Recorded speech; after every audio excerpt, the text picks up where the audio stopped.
ಕ್ರಿಸ್ತನಲ್ಲಿ ಪ್ರೀತಿಯುಳ್ಳ ಸಹೋದರರೇ ಮತ್ತು ಸಹೋದರಿಯರೇ, ನಿಮ್ಮೆಲ್ಲರಿಗೂ ಮುಂಜಾನೆಯ ವಂದನೆಗಳು.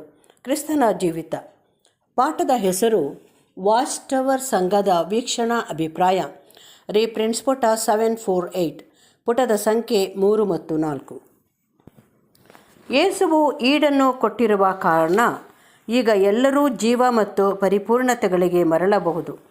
ಯೇಸುವು ಮರಣ ಹೊಂದಿ ಎದ್ದು ಬಂದು ಉನ್ನತ ಲೋಕಕ್ಕೆ ಏರಿ ಮನುಷ್ಯನ ಪರವಾಗಿ ಯಜ್ಞಫಲವನ್ನು ಅರ್ಪಿಸಿದ ಕೂಡಲೇ ಆ ಪುನರುದ್ಧಾರ ಕಾರ್ಯವು ಜಾರಿಗೆ ಬರಬಹುದಿತ್ತು.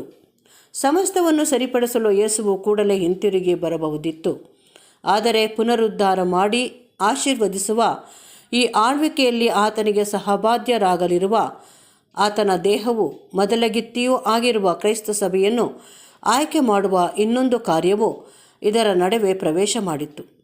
ಈಗ ಪುನರುದ್ಧಾರ ಕಾರ್ಯಕ್ಕೆ ಕಾಲವು ಪೂರ್ಣವಾಗಿ ಪಕ್ವವಾಗಿರುವುದು. ಕಾರಣ ಕ್ರಿಸ್ತನ ದೇಹವಾಗುವವರನ್ನು ಲೋಕದಿಂದ ಆಯ್ಕೆ ಮಾಡುವ ಕಾರ್ಯವು ಪೂರ್ಣವಾಗಿದ್ದು, ಪ್ರತಿಷ್ಠಿತರಾದ ದೇವಜನರನ್ನು ಬೇರ್ಪಡಿಸುವ ಕಾರ್ಯವು ಕೊನೆಗೊಳ್ಳುತ್ತಾ ಬರುತ್ತಿರುವಲ್ಲಿ ಸಮಸ್ತವನ್ನು ಸರಿ ಮಾಡುವ ಪುನರುದ್ಧಾರ ಕಾರ್ಯವು ಆರಂಭವಾಗುತ್ತಿರುವುದು. ಮಾನವರು ಈ ಮುಂದೆ ಅಲ್ಲದೆ ಬಹುಶಃ ಈಗಲೇ ಈಡನ್ನು ನೀಡಿರುವಾತನ ಅಂದರೆ ಕ್ರಿಸ್ತನ ಮೇಲಿನ ನಂಬಿಕೆಯ ಮೂಲಕವಾಗಿ ನೋವು ನರಳಾಟಗಳಿಂದ ಬಿಡುಗಡೆ ಹೊಂದುವುದು ಮಾತ್ರವಲ್ಲದೆ ಅಂತಿಮವಾಗಿ ಮರಣದ ಎಲ್ಲ ಬಾಧೆಗಳಿಂದ ವಿಮುಕ್ತರಾಗಿ ಪರಿಪೂರ್ಣವಾದ ಜೀವ ಹೊಂದಬಹುದು. ಈವರೆಗೆ ನಾವು ಗಮನಿಸಿರುವ ಹಾಗೆ ಅದ್ಭುತಗಳನ್ನು ನಡೆಸಿದ್ದ ಆ 12 ಮಂದಿಯಲ್ಲಿ ಯೂದನು ಸಹ ಒಬ್ಬನಾಗಿದ್ದಂತೆ ಕರ್ತನು ಈ ಸ್ವಸ್ಥತಾ ಕಾರ್ಯಕ್ಕೆ ಹಲವಾರು ವಿಶೇಷ ಗುಣವುಳ್ಳ ವ್ಯಕ್ತಿಯನ್ನು ಸಾಧನಗಳನ್ನಾಗಿ ಬಳಸಿಕೊಳ್ಳುವನು. ಹಾಗೂ ಮಹತ್ಕಾರ್ಯಗಳನ್ನು ನಡೆಸುವಲ್ಲಿ ಕೆಲವರು ಗಮನಾರ್ಹವಾಗಿದ್ದು ಕರ್ತನ ಅನುಮೋದನೆ ಪಡೆಯದೇ ಇರುವವರಾಗಿರುವರು. ಅಲ್ಲದೆ ಕೆಲವರು ಕ್ರಿಸ್ತನ ಹಿಂಬಾಲಕರೊಡನೆ ಎಣಿಸಲ್ಪಡದೇ ಇರುವರು. ಯಾರೇ ಆದರೂ ಈ ನಿಟ್ಟಿನಲ್ಲಿ ನಂಬಿಕೆಯನ್ನು ಪ್ರಯೋಗಿಸುವವರಾದರೆ ಆ ನಂಬಿಕೆಯನ್ನು ಕರ್ತನು ಸ್ಪಷ್ಟವಾಗಿ ಅಂಗೀಕರಿಸಿ ಅದಕ್ಕೆ ಉತ್ತರಿಸುವನು.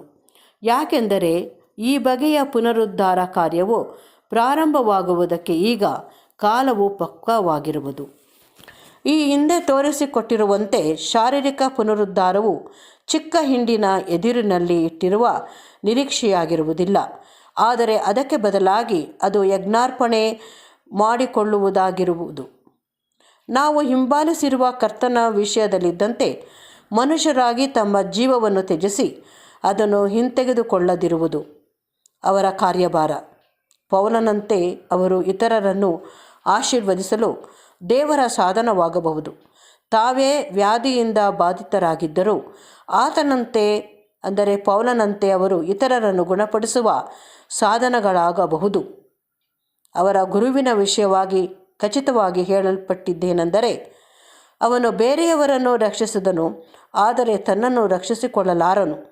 ಆತನು ತನ್ನನ್ನು ರಕ್ಷಿಸಿಕೊಂಡಿದ್ದೆಯಾದರೆ ಆತನು ನಮ್ಮ ವಿಮೋಚಕನಾಗಿರಲು ಸಾಧ್ಯವಾಗುತ್ತಿರಲಿಲ್ಲ. ಹಾಗಿದ್ದಲ್ಲಿ ನಾವು ಆತನ ಮಹಿಮೆಯಲ್ಲಿ ಪಾಲುಗಾರರಾಗಿ ಆತನೊಡನೆ ಭೂಲೋಕದ ಕುಲಗಳನ್ನು ಆಶೀರ್ವದಿಸಿ ಪುನರುದ್ಧಾರಗೊಳಿಸುವವರಾಗಲು ಆತನೊಡನೆ ಆತನ ಯಜ್ಞಾರ್ಪಣೆಯಲ್ಲಿಯೂ ಪಾಲುಗಾರರಾಗಬೇಕು.